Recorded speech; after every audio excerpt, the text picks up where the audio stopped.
All right, so around the same time that like Tron Legacy was being made, Disney famously bought Marvel. Yep. And also the same year Tron Legacy came out, earlier that year, you had Alice in Wonderland, and it did way better than this movie did. For despite being horrendous.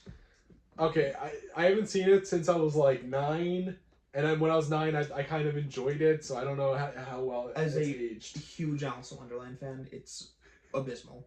Oh, you didn't like the cool prophecy element? Yeah.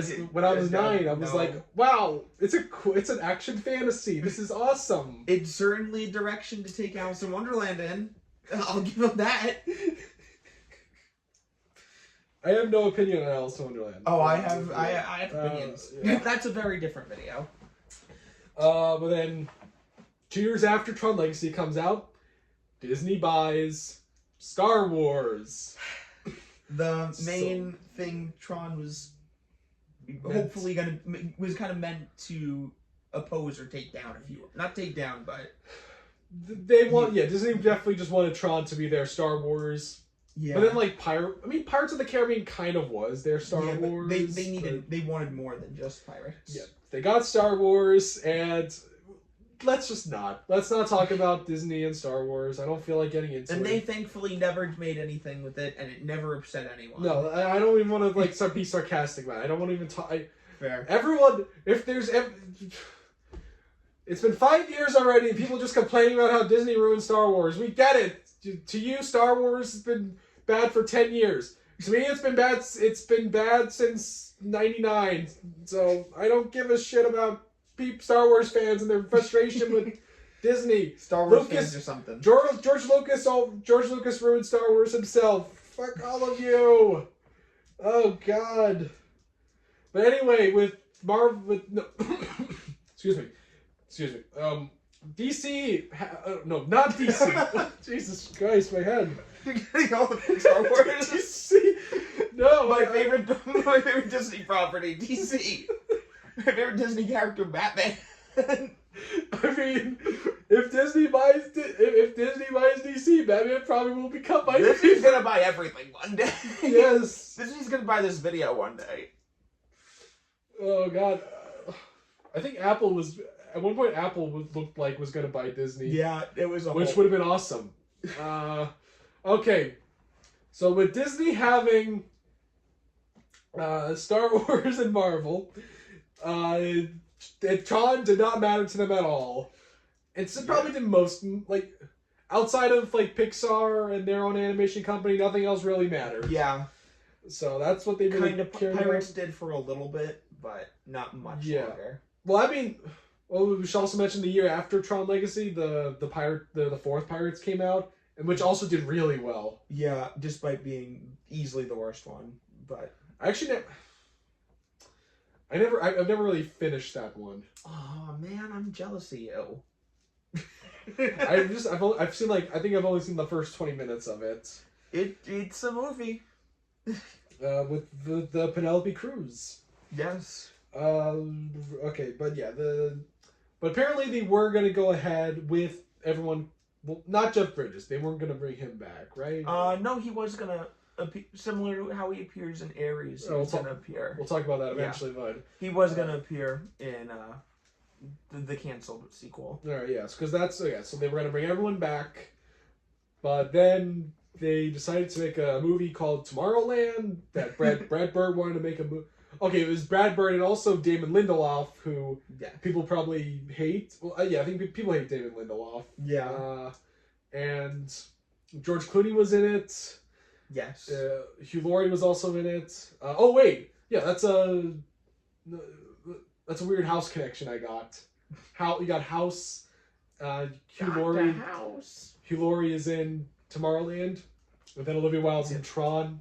They make a Tomorrowland movie, this big science fiction film based on not a ride, but just the section of Magic Kingdom / Disneyland in the parks.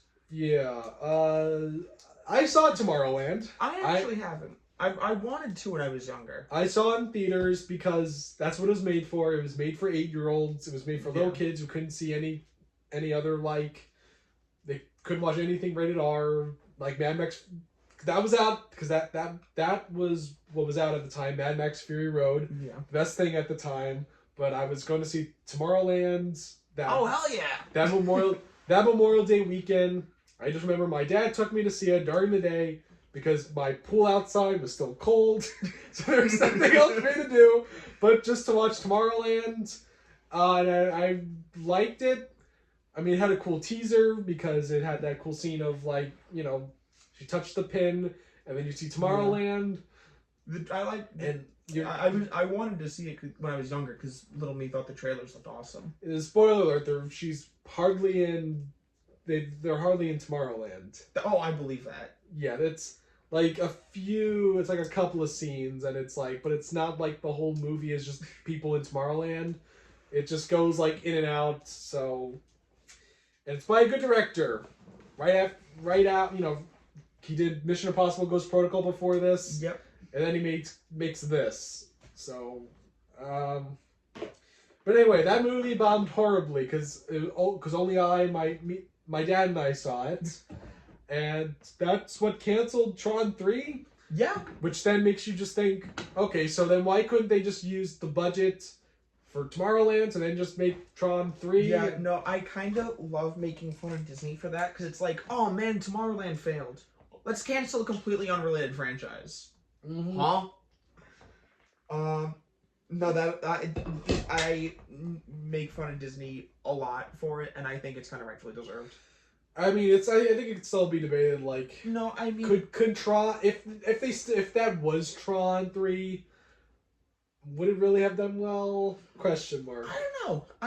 I would like I wish I could peer into the alternate reality where that does happen. Yeah. But we also need to mention in between Legacy and Ares, there was the TV show Tron Uprising. Have you seen Uprising? Okay, so the day that I was gonna see Tron Ares, I thought I'd watch the first episode, and I ended up just watching a few seconds of it because then I had to do something else. But wait, I want to quickly just pull up. It has a very interesting cast. Oh, yeah, the cast is stacked. They're able to get Mandy Moore, Frodo Baggins, Lance Hendrickson. They got Bishop in there. They got Paul Rubens. Bruce Boxleitner comes back. You said that already. Reginald Vell Johnson is in it. They got Mark Boone Jr., who's the bearded guy that's in every movie. Look, yeah, he's that guy. Adam Devine is in it. Yep. And then lastly, Ben Schwartz is in it. You know who else is in it? Like Bell? Aaron Paul. Jesse from Breaking Bad. It's not on this cast. Oh, wait, no, also Matt Jones. You know Matt Jones? He's like, Yep. Yeah, he's also in the show.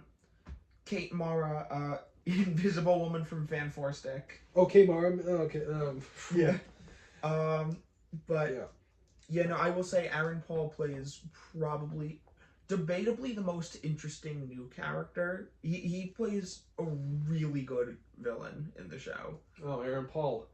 Yeah. You can't keep getting away with this. He's in the Ridley Scott Moses movie. Yes. He's also in Invincible. It'd be really funny if you go back and edit it and put the title card for Invincible in there. When, okay, so him being in the Ridley Scott Moses movie, I think of him being like, Justin, we gotta get these Hebrews across the River Jordan. Yes, he says that in Tron. Go for quote.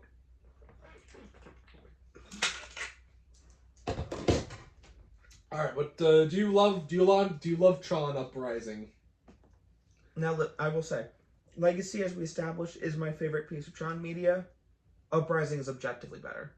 Uprising is, to anyone who's seen it can testify, it is objectively the best piece of Tron media. It is, once again, I'm going to go back to that Star Wars comparison from earlier.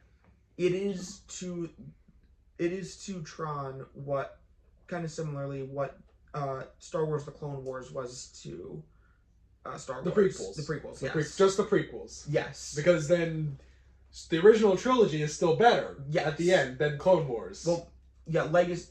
Legacy is still the better movie of the Tron, best movie of the Tron movies, but if we're talking everything overall, Uprising is the best. It was unfortunately canceled because then this Disney decided halfway, and it was actually doing pretty well the first half of the season, and then without announcing it, Disney moved the airing time to Sundays at midnight, so nobody could really watch it then anymore as it was airing, and kind of understandably, it kind of just tanked its performance and was never renewed for season 2, even though development for season 2 was already underway. And it breaks my heart because Uprising, it does stand on its own season 1 enough, but it also ends on a giant cliffhanger. It's not like a world-changing cliffhanger, not like a twist cliffhanger, but a cliffhanger nonetheless, and it makes you go, what happened to these characters, especially considering it is canon. It was actually written at the exact same time Legacy was, with the same people simultaneously managing both to make sure they overlapped. Joseph Trapanese, who was... I forget the exact title, but he was involved as well for the music in Legacy. He came back for the score for Uprising. You had a lot of people were involved in both things, and it was intended to bridge the gap between the original and Legacy. And we never got the sequel. A lot of this second season, so many fans, including myself, are constantly kind of begging for them to bring it back. I don't think they will, even though I would literally give anything for them to do so. I will single-handedly fund it myself if I have to. I don't have the money, but I will. I mean, like, the best thing to just give them... To give you guys would just be a comic book. But you say that they like pushed it back like till midnight. That's kind of what I think Cartoon Network did with the I forgot, it wasn't Brave and the Bold. They made like there was a Batman show, a CGI Batman show, and it was like the whole point was that it's a Batman show without his popular villains. Batman Beyond? I don't know. No, I don't know. I'm not a Batman expert, unfortunately. I mean, I don't know every single like Batman TV show, but I just know that this was actually, I think this is like the only like CG animated Batman show. Really? And it was like back in 2014. Like I remember ads for it, and I was just kind of like, I was turned off by it because they didn't have like the Joker or the Penguin in it, and so like. I had no interest, but like I think that got like the same treatment this got. Like they were like airing at like 1 p.m. at night. That's crazy. Actually, no, I think they just released like the last 6 episodes like just together at nighttime. I will say though, I forget which channel, Disney Channel or Disney XD. They actually are re-airing Tron Uprising episodes currently. Oh, that's cool. So if you're interested, please go watch it because it is so worth it. Whether you watch on Disney Plus. You want to catch reruns on the TV, whatever, please watch. It is incredible. And also, very recently, they announced that there was... Oh, no, they opened the Tron... Tron Light Cycle run. Yeah, Light Cycle. And roller coaster. It was a opening day attraction at Shanghai Disneyland, and it was one of, if not their most popular ride for quite some time there. And now they brought it to the Magic Kingdom in Florida, which I actually went to this past summer, and it was as a Tron superfan, it was everything I could have asked for. I have not gone on it, and not because like I like Tron, I don't like roller coasters. I would have rather they made, instead of a roller coaster, I wish they made like a more something more like, you know, just like more like a 3D ride, like Spider-Man. I've been saying, I don't know how many people watch are big Disney parks nerds, but I've been saying I think they should get rid of the Tomorrowland Speedway because it's very outdated and smells terrible, and you expand that section of Tomorrowland, make it more Tron focused. Oh yeah, just don't even call it Tomorrowland. Just call it the Grid. I think they could. I really think, especially with the whole thing with Ares, where the grid comes to us. I think there's a lot of potential there to do more Tron in the parks. Yeah. And considering how immersive it is, the Tron franchise, there's so much potential there. Also, I forgot to mention one thing about Tron Uprising. The director of it went on to do the Lego Ninjago movie. Hell yeah. So when they canceled, Tron 3 with Joseph Kosinski, it wasn't exactly canceled because Disney still kind of wanted to go with a new Tron movie, but they didn't want it to be a direct sequel. Yeah. Well, we'll talk about Ares' like strange connections to Legacy. Yeah. But they said right from the beginning that it was going to have Jared Leto attached. Leto was actually a big reason that this movie got made. He was approached by, I guess, the main team behind Tron 3 because the character Ares was always going to be a part of that. The whole idea was the grid was always going to come to our world. Yeah. And I know that they part. approached Leto about the role of Ares, and Leto had very publicly been a Tron mega fan his whole life. So he signed on to play the role, and it got canceled. And he fought for so many years to, in some way, shape, or form, have the ability to be in a Tron movie and be this role. And so now Tron Ares is here. This is a new Tron movie, yes! finally. And the one thing that I'm really disappointed about with this movie coming out is that Disney did not do a re-release of Tron Legacy before. Yeah, they didn't do a proper release. I wish, because I would love nothing more to just see Tron Legacy on a big IMAX screen. But you did. Yes, I did. And it was a really hard fight to get that to happen. So, as someone who's a very active member on the Tron subreddit, I don't have a Reddit, by the way. Oh yeah, you're good. You're not missing too much. Don't worry. Unless you're talking about the Tron fan base, they're great. But we started a petition to get Legacy re-released in 3D IMAX for a limited time before Ares, and we spread this everywhere. I reached out to basically everybody in my contacts, and I was like, please sign this. It is to get a movie re-released in theaters. That's all it is. It is your freedom to petition. Exactly. And I got, thankfully, a lot of people to help sign it. And AMC, actually, even before we properly submitted it, they got word of it. And they reached out to Disney and were able to organize a one-night event in select AMC theaters across America, where it was a double 3D IMAX showing of Legacy followed by Ares. I happened to go to one of the two showings in New York City, and first off, getting to see Legacy in 3D IMAX like that was an unreal experience.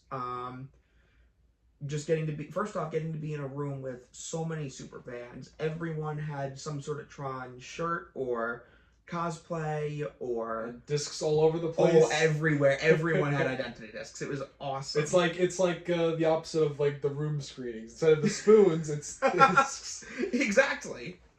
It was awesome. God, imagine throwing the fucking discs at this, like, having to throw like the spoons in the room. You throw the discs. Oh my shit! It's just we can destroy the screen. Oh, that'd be awesome. Chicken Jockey's got nothing on that. But so, an amazing experience, especially room full of super fans. The energy was incredible. Then they do a 15-minute intermission in between. Everyone, goes to the bathroom, refills popcorn, all that stuff. We all go back in. They had a timer on the screen. Timer reaches 0. Like the Brutalist. Yes. I didn't see The Brutalist in theaters, but I know that's what they were doing. I did. Actually, funny enough, at the exact same theater I saw Ares at. So funny, the only two movies I've seen, movie experiences I've had with intermissions were at the exact same theater. But I went, so after that, timer ends, and then on the screen says it's going to re-show the trailer for Avatar Fire and Ash, which they already showed the trailer in 3D. And you kind of heard like a, what? Okay. Like from like everyone in the room. And then the lights went on, and we're all kind of like, that's a little weird. And then we heard someone be like, oh no, they're switching the reels, it's okay. We were like, oh, okay. And then after a few seconds, we hear over the mic, over like mic system, voice go, Are you ready? Ready to enter the grave. and out walks Jared Leto into the theater. And the room went wild. Everyone standing up, cheering, "Oh my god!" And it was so crazy. If you look, he actually posted, him and Disney posted videos on social media of that showing at that night. I'm featured a few times in, I think twice in the video. Yeah, I saw you, in one of the videos, and It's so cool. The face you make towards Jared Leto is a face that I would never make towards Jared Leto. I was so surprised with anything. And I will say, Leto is an interesting character of a person. I will defend him as an actor, though, till the day I die. Unfortunately, his most public roles are his two most public roles of Joker in Suicide Squad and Morbius in Morbius are terrible. I don't blame that on him. David Ayer had a really, really weird vision for what he wanted to do with Joker. This was right off Leto winning his Oscar for Dallas Buyers Club. Well, yeah, because he retired. I think he went into retirement after Dallas Buyers Club. Like he wanted to just take a break from acting, and that's his comeback. Yeah, that's Suicide his comeback. I watched back. Yeah, that's Suicide his comeback. I watched. I did watch Requiem for a Dream over the summer, and he's all right in that. Oh, he's good. People love him in that movie, myself included. Good. But yeah, no, he whatchamacallit, yeah. So he won the Oscar. I think that he would be a great fit given the proper acting wise, a great fit given the right material for the character. This was not the said right material. Horrible adaptation. That was not the Joker. That was the Chuckler. And I don't blame him for that. That was the writing and the direction. Morbius is just one of the worst things I've ever seen. Yeah, it's so bad that I haven't seen it. I was there opening weekend. For context, Morbius is one of my top 10. I'm a huge Marvel fan. Die-hard Marvel fan. Morbius is one of my all-time favorite comic book characters. And Leto was my fan cast. So, and this was pre-Suicide Squad. And I was thrilled when they announced that. A lot of people were like, "Oh no, the guy who played Joker, he did other work outside of that, in which he was incredible." Panic Room? Huh? Panic Room? Did you like him in Panic Room? I actually haven't seen that one. I thought he was alright in that movie. See, yeah, I don't hate Jared Leto. No, yeah. Nor I love him. I really don't care about Jared Leto. No, that's fair. A lot of people don't. He's a brilliant actor. He's an incredible actor at his best. Problem is, most people haven't seen him at his best. Yeah, I mean, I haven't seen Dallas Buyers Club. Oh my, he is unreal. I've heard it's like way too depressing. So it's very depressing. He is on another level in that movie, though. Regardless, and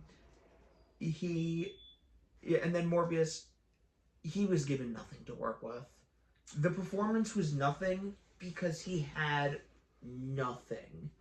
I was so upset. You saw opening weekend.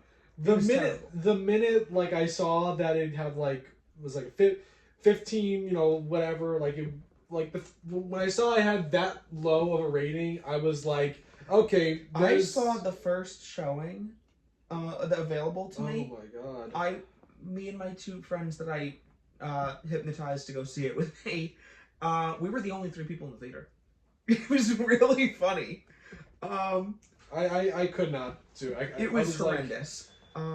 I was just like, I got better things to do. Yeah, no, it was horrendous. Also, I'm glad I was able to say that I saw it, though, just so I could be like, yeah, I was one of the 3 people that saw it. The other 2 people were with me.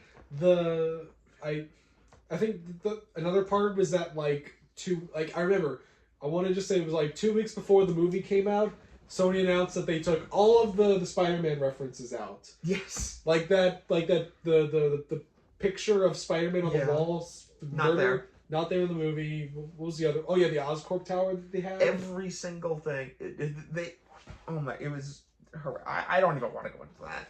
All right, but we got way off topic. Yeah, anyways, we gotta actually let's talk about the movie, TRON Ares itself. And do you want to go first? Or you want me to go first? Wait, no, I'm pulling my notes because yes. All right, so. Oh, actually, no. You tell us the plot. You're the TRON. Yes. Yes. So, this movie takes place really in a race between Dillinger Tech and NCOM. They've split. Yes. With the new Julian Dillinger, played by Evan Peters, going against Eve Kim, who's now played by Greta Lee, now president of NCOM, as the backdrop to this new program from the Dillinger grid. Ares, played by Jared Leto, who is sent to the real world on a mission. And I will say right off the bat, obviously I was in a room with TRON superfans. I was part of one of the first screenings in the world for the movie. This was right after Leto himself came out and surprised us. So obviously it was the perfect setting to see the movie. I had a lot of fun. It is a movie that I can nitpick to no end, but this wasn't a movie that I was going for expecting this incredible script. I was the main points of TRON, and I'm not saying it doesn't deserve to have an incredible script, but the main, I guess, points or hooks of TRON are the visuals, the scores, the world building, and the action. Yeah. And it got all 4 of those points correct. All right. The points that matter the most. I said there's so many nitpicks I can go into. There's also the fact that it it doesn't ignore legacy, because there's actually a lot of tiny little things I picked up on. We'll talk about that. So, but aside from that, I had a lot of fun. Right. It's a fun movie, and it's one that, aside from just being like, please help this movie do well for the sake of the TRON fandom, I also just recommend seeing it in 3D IMAX, because it is gorgeous. Yeah, so this was directed by, I cannot pronounce this guy's name for the life of me. It's by a Norwegian filmmaker who is kind of a Disney yes man. He did Pirates of the Caribbean, Dead Men Tell No Tale, which I saw in theaters.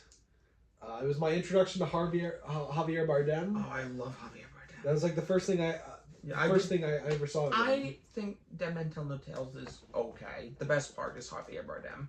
Yeah, but I only saw it once in theaters. I don't know anything else to say. It's not incredible, but it's not the worst of the franchise. All right. But then after that, he made the Maleficent Mistress of Evil. I loved the original. I didn't watch the sequel. I never even finished that first one. Granted, I was like the perfect age for the original, so I loved it growing up. I never saw the sequel. Yeah, it came out around the same time as Joker, so that's where Oh yeah. So of course it didn't do well. I'm the Joker, baby. Then last year he made Young Woman and the Sea. Do you remember that one? I heard of it. It was a Disney movie. Oh, Jerry Bruckheimer was behind it.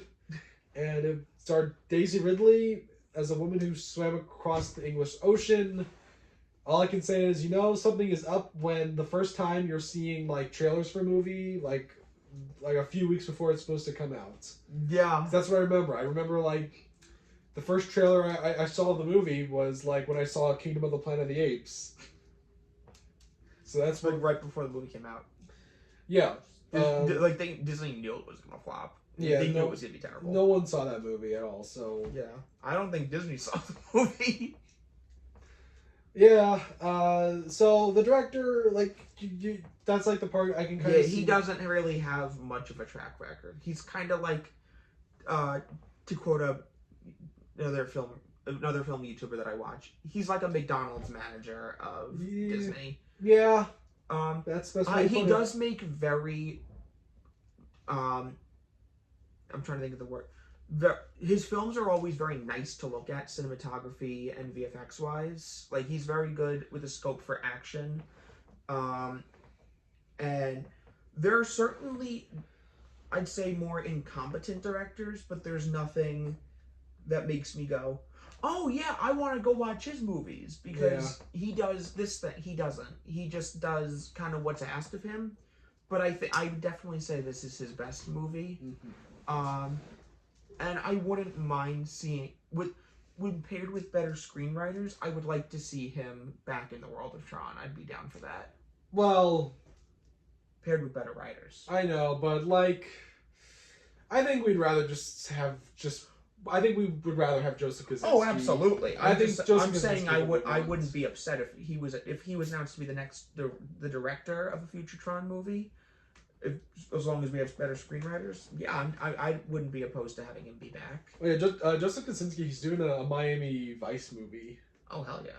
I've never watched the movie or the TV show, but it has been like, it's gonna be like 20 years since that movie came out. Damn. It's as old as me, so like. Oh no, I'm kidding. So like, I don't know, I find that interesting that they're like doing it again, like they're making like a complete new film like 20 years later. But anyway, so yeah, Jared Leto plays Ares. We already talked about him. I thought he was fine in the movie. Again, I don't care about Jared Leto overall. Yeah, as someone who does, I said I do defend Leto as an actor. He was good. Obviously wasn't an Oscar-worthy performance or anything like that, but he worked well for the role. He did a good job. And also, I forgot to talk about in Tron Legacy, but like, so I know how to. I didn't know where to properly connect it. But I talk about how like I think of Blade Runner and Tron because they came out the same year and they're both very nerdy movies, and that like. So, like, Jared Leto, he's in Blade Runner 2049, but, like, have you seen Blade Runner 2049? I haven't seen the thing in its full, but I know that people adore that movie, and I know... And I'm one of those. I am literally, 2049 to me is what Tron Legacy is to you. Hell yeah. I love that movie so much. And I see kind of some of the similarities with like with Legacy and 2049 because both of them are very visually stunning movies with amazing special effects. Mm-hmm. Also, I forgot to mention when I was talking about like great special effects post Tron Legacy, that's one of those movies that have amazing special effects. But like it does try to set up its own sequel, like Legacy, and how like Legacy set up Cillian Murphy as the villain. It set up Rinsler becoming Tron again. Yeah, but Blade Runner 2049 set up Jared Leto as like the bad guy. Well, I think like I don't know, he was like the big villain of the entire trilogy that they were trying to do, because in the movie itself, the real main villain is the character of Love that Ryan Gosling has to fight at the end. Okay. So I think to like Tron Legacy, that's where I think of like Tron Legacy and Blade Runner 2049 in that some regard, about how like Jared Leto, how they like set up characters for their sequels, and doesn't really happen. Yeah. Because 2049 probably did worse than Tron Legacy. Which sucks because I haven't seen it, but I know how much it means to so many people. Yeah. Well, I mean, at the same time, though, like I don't really care that 2049 is not getting a sequel, because I think the film on its own is just amazing. I love 2049. And also the same thing with the 28 Years Later. I love that movie so much. I don't even care if the whole trilogy doesn't take off. I love that whole movie as its own. But anyway, we gotta get back on track with Tron. I might even have to cut the whole Blade thing down. But so you got Gretel Lee in the film as the character of Eve Kim, the new owner of Encom. I want to say Sam Flynn knew her, maybe. But I really love. No, I mean she name drops him a few times, and she the name drops implies he picked her, or at least picked the family to take over. Oh right, yeah, because she has a sister. They at least cross paths. They know who each other are. Yeah. But okay, so I was kind of disappointed on this part because I don't know. Have you seen Past Lives? I have not. I know my grandma saw it. She's been trying to convince me. I want to watch it. I've just anytime that my brain thinks of it, I'm just not in the mood to cry, which is really funny because I love watching movies that make me cry. I mean, it's not a sad movie and people die, but it's oh, I've heard it's not people die, but very emotional. It's just a movie. I think I consider it a movie with a lot of interesting things. In a good way. I really liked Poor Things. I liked her performance. Poor Things was. No. I mean, Past Lives. I don't know what you're bringing up. Poor Things. No, I love Poor Things. That's incredible. But I don't. Past Lives was really good. Oh, if anything, I can't really think about what my ranking of that year's Oscar was, but Past Lives I think was maybe my I think Past Lives was my second favorite. Of the best picture movies that year, Poor Things is my favorite. Yeah, Poor Things should have won, but Past Lives I thought was really I'm fine with good. Oppenheimer's win, but I think I wanted Poor Things to win. No, but anyway, I liked her in Past Lives, and I was kind of excited to see her in this, a bigger blockbuster movie, and I kind of was just I don't know, I didn't. Once again, not a ton of depth to the character. It's a theme with this movie, but my favorite, she works. Yeah, my favorite character in this movie is Evan Peters. Oh, absolutely. Julian Dillinger is the best. But we need to explain this. So, Julian Dillinger, Edward Dillinger's grandson. Yes.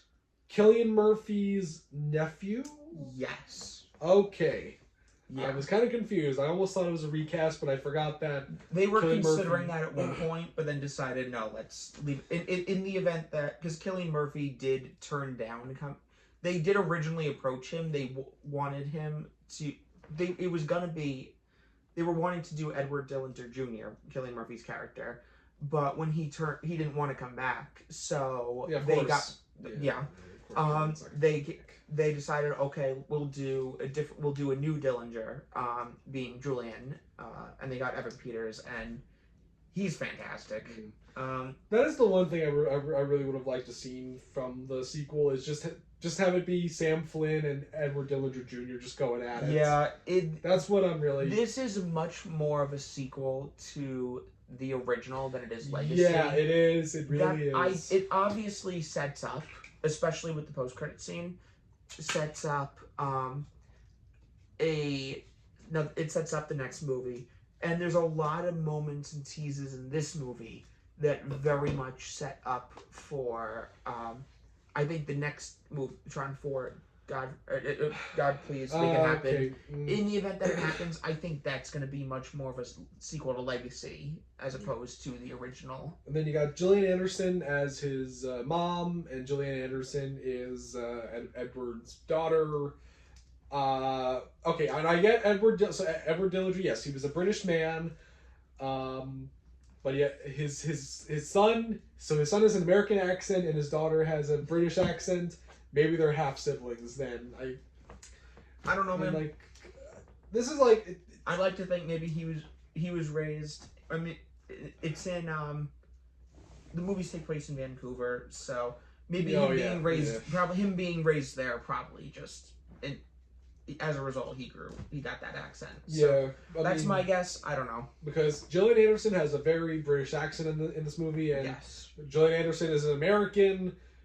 It's one of those scenarios where it's not even that they do a bad job. It's just I I'd rather you just why? It's either you get it, just get. They should have just gone some like Emma Thompson or she would have been great. Yeah, just get you either get an Not actual. that Gillian Anderson would do a good job. Well, I'd rather just if you so you got Gillian Anderson. If she's American, just let her speak American, and then we can get behind the fact that like a British man's daughter speaks American, because probably he got with like an American woman. It's just okay. It's not the biggest. I know, but it's I get it. It's just like a weird little thing that. It's just like, the script is full with those. Also, I've never seen X-Files. That's what she's big from. Then you got Jodie Turner-Smith as Athena, the other AI. She's in there. She's kind of the main bad guy. She kind of is. Her and Julian kind of split that role. Yeah. She's more of a physical threat. Yeah. She's good. And then, lastly, Jeff Bridges comes back. Yes! It was a good scene. I enjoyed it. Yeah. I enjoyed the scene to go into Tron. It's where it really starts to feel like Star Wars, because it's like really trying to like pull on the nostalgia strings, or no, the nostalgia chords. Because you see the crack. You see the crack from the first one. Yes, the bit was genuinely got me so excited. I love those things. Yeah, I did like I enjoyed it, but like I kind of see like the other side where it's just like, okay, maybe it's a little too much, because like again, the reason why I'm not my parents do not give a shit about Tron. That's why this is my first time watching, I'm fully watching the first Tron, and I'm watching Tron Legacy a second time, because my parents didn't really, have Tron in my life. Yeah. I mean, Pirates was really shoved, because my dad actually really loved the Pirates movies, so I'm that was big fan of a lot of the Disney live action franchises, like Pirates, Avatar, now Avatar. I mean, Avatar is like, that's like a weird one. That's why I say now Avatar. It didn't start off as a Disney thing. That's what I meant. But Pirates, Tron, Avatar, if you count it. I'm a big fan of those franchises, but those were all ones I kind of suck out on my own. Like, I saw it out on my own. And I mean, I was 4 when Tron Legacy came out, so I kind of like, I always knew that Tron had a place in Disney. Like, I knew it was a thing. So, like, it's not that, like, I never knew what Tron was. Tron was an obscure thing. I knew Tron was there. Yeah, I knew. I was 6 when the first Tron movie came out. Wait, I'm sorry, not the first. You're what? You were there in the 80s? How old are you? How was the Great Depression? What was the Great Depression? No, I was 6 when Legacy came out, and I was old enough to remember the ads for it. And then it had a very big presence in the Disney Infinity games, which I grew up with. Yeah, I never. Well, yeah. Oh, yeah. Even then, I never even bought they made like figures, right? They made Sam, Flynn, and Cora, which were 2 of my favorites. Yeah, I never. Yeah, I never even bought the Tron toys. Those are 2. I still have all of them. I only bought. I really wanted like the Incredibles ones. Those are the ones I really liked. But anyways, even the first game, before they brought the characters in, they had a lot of Tron related things in there, from specifically Legacy.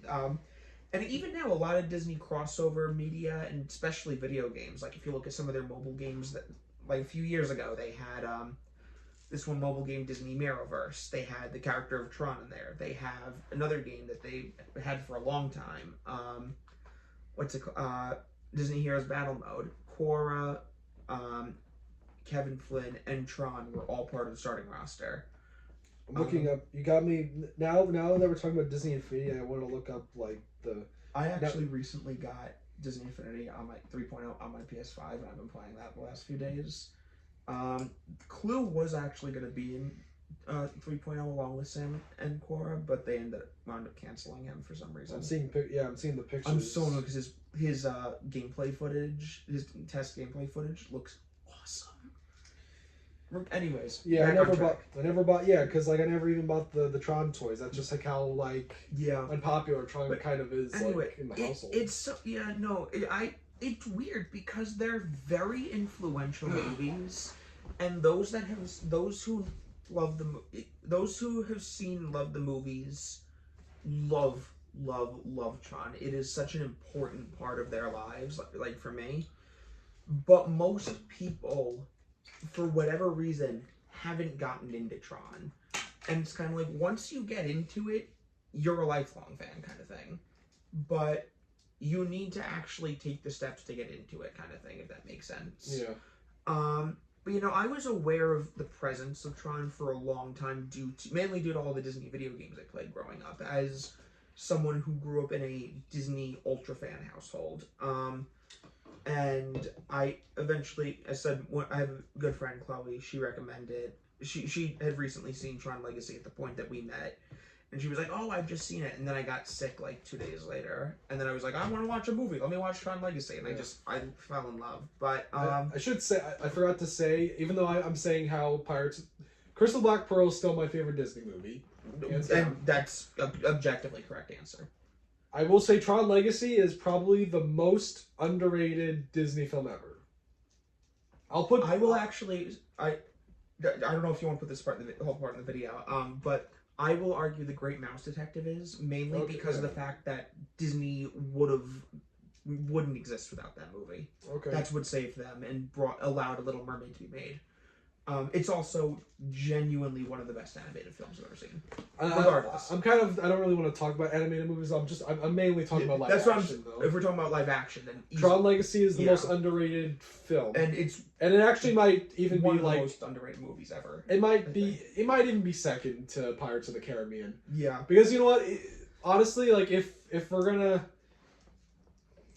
at the same time, like, because if we're gonna just talk about Disney, like, overall, or like the Buena Vista umbrella, yeah, honestly, Unbreakable might be my favorite Disney movie. But that's if you want to go like really down the rabbit hole. Department by department. Unbreakable might be my favorite Disney movie whole. But if we're just going under that Disney banner, not even like Marvel, Star Wars, or Fox, it's Crystal Black Pearl. But Legacy is definitely the most underrated. Anyway, I haven't actually I have not said my thoughts on Tron Ares. Besides, I was gonna say now. I want to hear your. All right, so it's good. It's a good. I like Tron. I do like Tron Ares. It is a guilty pleasure film. Oh, definitely. It is definitely the weakest out of the three. Yeah. But this is a film that it is saved. This movie is saved, kind of like Legacy, but like unlike Legacy, where there is like an interesting story and the characters are good. Like Legacy, it has amazing special effects. Oh my god! Although the problem with the effects is that it doesn't feel well crafted as the effects in Legacy, just because of Joseph Kosinski's like input. Yeah, as well as just due to the nature of the idea of the grid coming to our world. Yeah. There are multiple scenes in different across 3 different grids, and I guess the modern grids, they look fantastic when we're there. We're just not nearly as much as we were in the Legacy grid, and as well as just the style of that specific grid, with it being nighttime. Like Dillinger grid is bathed in like this harsh red, which looks great. That's why I'm wearing this red shirt. Yeah, hell yeah! And the NCOM grid has sun, which phenomenal detail that they put that in there after Legacy. But there's a lot of little details to Legacy, even though they don't really base any of the story around it. There's a lot of little things that made me very happy. And that's what I think Ares doesn't have. But again, I still love the visual effects are amazing. I'm thinking like this really hasn't been like a big year for special effects. I mean, like I want to say before this, like probably like Superman had really good effects because James Gunn didn't reshoot anything. Yeah. Fantastic Four was pretty good for the most part. The only really good effect was Galactus. Galactus and Thing. What? Galactus and Thing. The Thing? The Thing. I didn't like. No, I really didn't like that. You didn't like The Thing? I'm cutting this part out, obviously, but The Thing was the weakest part of this movie. Honestly, the Josh Trank thing looked way better. The effect. It doesn't matter. Not if it's comic accurate or not. In terms of the special effect, I thought that thing was there. But you know what? Agree to disagree. And okay, it was okay.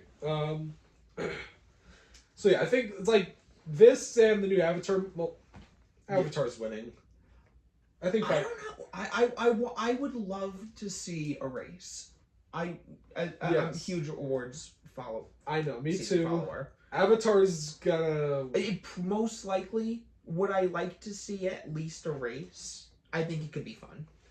Yeah, Avatar, but Avatar's winning. I think Avatar. My heart wants Ares to win. I mean, Avatar Fire Nation was the best film of the year, and I'm still gonna want Ares to win. Avatar is winning, and I'm not disappointed. it would be nice though just to know that a Tron film got nominated for At its least, VFX. yeah. As long as it That's- gets nominated, yes. I will be happy. There's that, and also the Nine Inch Nails score is great. Amazing. It's I'm not saying it's better than Daft Punk Yeah. or not, but I think they're both amazing scores. In different It all fits the world. Yeah. It fits the world of Tron, and it helps this movie from being bad. I will It's- also say, on top of with the Nine Inch Nails score, if you listen to some of the original, I guess, songs with lyrics, As Alive as You Need Me to Be, phenomenal. Some of those songs are really damn good, and they've made like a lot of my name playlists. I'm not a Nine Inch Nails fan. I mean, I just really love I love the scores that Trent Reznor and Atticus Oh my god. Ross has done for like David Fincher's films, mainly The Social Network. I love the Social Network yeah. score. The Challengers from last year. Yeah, that was also good. But I mean, Soul for Pixar. to me, Social Network is like that's just there. Yeah. Like Magnum Opus. when you think of the Social Network, that score just like yeah, it just there. comes. It's there. That like those like chords, those first few notes come into your head when you just think of the Social Network.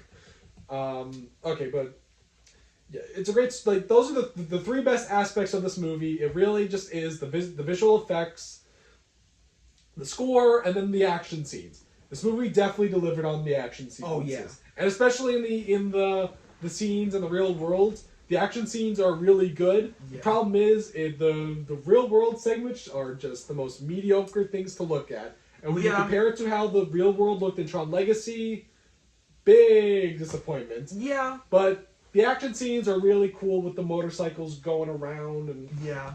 I thought all that was cool. I This agree. overall, it's a technical science fiction guilty pleasure that I would like. Yeah. I was not disappointed at all by this movie, while admitting like it's not perfect, because like that's like your whole thing. Like you went into it knowing that it's not going to be perfect. Yeah. I wasn't expecting it to be better than Yeah, Legacy. I just wanted to go into it having a fun time. Exactly. That's all I wanted. From like dumb. Cause that's what I like sometimes. I just like watching dumb science fiction. Yeah. I'm like, I just wanted to go. I wanted to see a Tron movie with a red color palette. Context red is my favorite color. But it's And weird I that- wanted to see. yeah. I wanted to see the light cycles go vroom. I wanted to in, see in the real world. Exactly. I want to see Jeff Bridges. Well, Yeah. that was probably the weakest effect. Just him and his glow. Something about that was weird. Yeah, well, that's because It was cool. It was That overall was the cool. last effect they did. It wasn't always Oh. gonna. And if you look at the original, official trailer, he didn't look like that at that point. Partially because they kind of wanted to keep him being a ghost somewhat of a secret, Mhm. and just be kind of allow speculation of how is he back.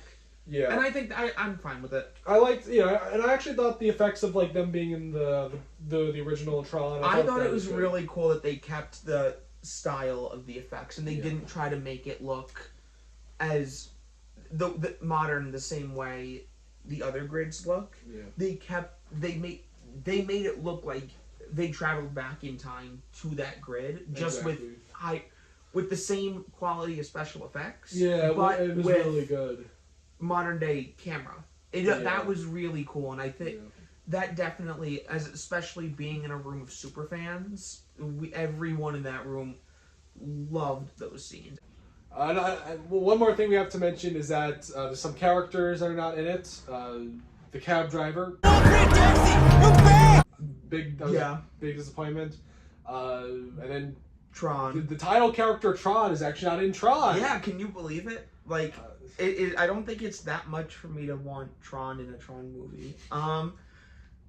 What kind of sucks is that Bruce Boxleitner has gone on the record saying they didn't even reach out to him for the movie, and it's Yeah. kind of like, did they think he died? Because, like, he canonically didn't.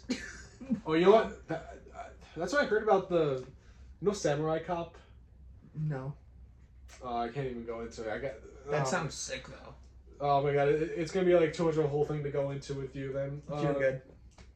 There's something just kind of like that. Okay, but anyway, yeah, he's not in this movie. Yeah, it's just stupid. And then the biggest one is that big door. The big door. Which joke in the first one. That is a big door. And then, Tron Legacy.